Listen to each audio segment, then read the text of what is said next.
நீங்க நெறைய வகையான டேட்டூஸ் வந்துட்டு வாழ்க்கையில பார்த்திருப்பீங்க. நானும் பார்த்திருக்கேன். நான் மறக்க முடியாத ஒரு டேட்டூ ஒண்ணு இருக்கு. என்னுடைய நண்பர் கையில வந்து பார்த்தீங்கன்னா, அந்த இடத்துல வந்துட்டு மலேசியாவோட கொடிய வந்து டேட்டூ குத்திருப்பாரு. இத தடவ பார்க்கும்போது நாங்க எல்லாருமே அவர வந்து பெடச்சிருக்கோம். "என்ன நெனச்சுக்கிட்டு போய் நீ மலேசியா கொடிய வந்து டேட்டூ குத்துன? நீ சொல்லு பார்ப்போம்" அப்படின்னு சொல்லும்போது என் நண்பர் சொன்னாரு, "எனக்கு வந்து ஒரு தேச பக்தியில போயிட்டு நான் அந்த டேட்டூ குத்துனேன்" அப்படின்னு சொல்லி. ஸோ அவர வெடச்ச நாங்க, ரொம்ப நாளைக்கு அப்புறம் வந்துட்டு எங்களோட அறியாமைய உணர்ந்தோம். எஸ்பெஷலி நான் ரொம்ப ரிக்ரெட் பண்ணியிருக்கேன். ஒரு எக்ஸாம்பிள் குடுக்குறேன் உங்ககிட்ட.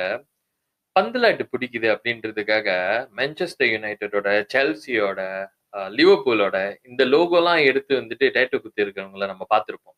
எங்கேயோ இருக்கிற பிரேசில் நாட்டோட, அர்ஜென்டினா நாட்டோட அந்த கொடியெல்லாம் எடுத்துட்டு வந்து நான் டேட்டூ குத்துறது வந்துட்டு எனக்கு ஒரு பங்கவான விஷயம்னு நெனைக்கிற நம்ம மக்கள் மத்தியில இங்கே பொறந்து, இதே நாட்டுல வளர்ந்து, இந்த நாட்டினுடைய கொடிய ஒருத்தன் வந்து டேட்டூ குத்தியிருக்கான். அத பார்த்து நான் வந்து கேலி செஞ்சிருக்கேன் அப்படின்னு சொல்லி நான் வந்து ரொம்ப வருந்தினேன்.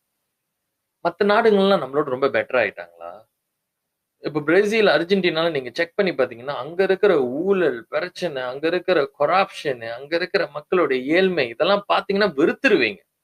அப்படி இருந்தும், அந்த நாட்டுல ஃபுட்பால் பெட்டரா இருக்கு அப்படின்ற ஒரே ஒரு சின்ன ஒரு ஐடியா, ஒரு விஷயம் நம்ம கையில மாட்டிக்கிருக்குன்னு சொன்னா, அதையே ரசிக்கக்கூடிய நாம்ப, இந்த நாட்டுல நெறைய பிரச்சனைகள் நம்மளுக்கு நடக்கலாம். நம்மளுக்கு வந்துட்டு இன்னொருத்தர பிடிக்காம இருக்கலாம்.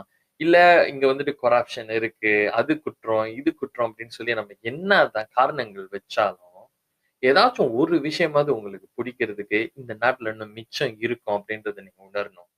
இந்த நாட்டு மேல வந்துட்டு நம்மளுக்கு நெறைய விஷயங்கள் பிடிக்காம இருக்கலாம். விருப்பம் இல்லாம இருக்கலாம். ஆனா அதெல்லாம் கடந்து நிக்கிறது தான் தேசப்பற்று அப்படின்றது. நம்ம இங்க இன்னும் விரும்புறதுக்கு நெறைய விஷயங்கள் இருக்கு. ஜப்பானியர் ஒருத்தர் வந்துட்டு பார்த்து ஒரு கேள்வி கேட்டாங்களாம். "நீங்க யார ரொம்ப வந்துட்டு விரும்புறீங்க?" அப்படின்னு. அவரு சொல்றாராம், "நான் புத்தர தான் ரொம்ப விரும்புறேன். நான் வந்து ஒரு புத்திஸ்ட். அதனால புத்தர கும்பிடுறேன். அவர வந்து வழிபடுறேன்" அப்படின்றாங்க. ஒரு நாள் புத்தர் வந்து தன்னோட ராணுவத்த கொண்டு வந்து திடீர்னு உங்க நாட்டு மேல வந்து போர் தொடுக்க வந்தா, நீங்க ஜப்பான் பக்கம் இருப்பீங்களா? இல்ல புத்தர் பக்கம் போவீங்களா? அப்படின்னு கேட்கும்போது, அவன் என்ன சொல்றான்னா, ஒரு செகண்ட் கூட யோசிக்காம, கண்டிப்பா என் நாட்டு பக்கம் தான் நான் இருப்பேன். என் நாட்ட எதிர்த்து என் கடவுளே வந்தா கூட, நான் அவர மேல வந்து போர் தொடுப்பேன் அப்படின்னு சொன்னாங்க. அந்த அளவுக்கு அசைக்க முடியாம இருக்கணும் நம்மளுடைய தேசப்பற்று. நம்ம நாட்டுல இன்னைக்கு இருக்கிற ஜெனரேஷன் நெறைய பேர் வந்துட்டு இன்னைக்கு சோசியல் மீடியாலயும் சரி, எங்க பார்த்தாலுமே சரி, நம்ம கேலி பேச்சுக்கள், கிண்டல்ல வந்து இந்த முக்கியமான இந்த தேசப்பற்ற வந்து மறந்துகிட்டே வரோம். நம்மளுக்கு இந்த நாட்ட வெடைக்கிறதே வந்துட்டு ஒரு ஃபன்னுன்னு நெனைக்கிறோம்.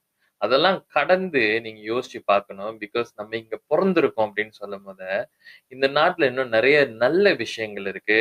அதெல்லாம் முன்னுக்கு கொண்டு வந்து ஹைலைட் பண்ணணும். இங்க இருக்கிறவங்க எல்லாமே வேற வேற இனத்துல உள்ளவங்க. அதனால எல்லாமே வந்து ஏற்றத்தாழ்வுகள் இருக்கு, வேறுபாடுகள் இருக்கு அப்படின்னு என்னதான் நம்ம பேசினாலும், போர்டிங் பாஸ எடுத்துட்டு இந்த நாட்ட விட்டு கடந்து வேற நாட்டுல காலு வச்சா நம்ம அத்தன பேருமே மலேசியர்கள் தான். என்ன லாங்குவேஜ் பேசுறீங்க, யார வழிபடுறீங்க, என்ன ஸ்கின் டோன்ல இருந்தாலும், நம்ம மலேசியர்கள்ன்றது தான் அடையாளம் நம்மளுக்கு.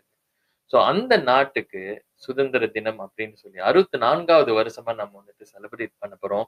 அதுல நாமளும் ஏதாச்சும் ஒரு இந்த உணர்வ வந்து வெளிப்படுத்துறதுக்கு ஒரு வாய்ப்பு நம்மளுக்கே நம்ம குடுத்துக்கணும்னு நெனைக்கிறேன். ஒரு சின்ன கொடியாவது நம்ம எங்கேயாச்சும் பறக்க விடுவோம். இல்லன்னா சோசியல் மீடியால வந்து நல்ல நல்ல சுதந்திர தின நினைவுகள வந்துட்டு பகிர்ந்துக்குவோம் அப்படின்னு சொல்லி, எல்லாருக்கும் ஸ்லாமட் ஹரி மர்டேக்கா சொல்லி நான் விடைபெறுகிறேன்.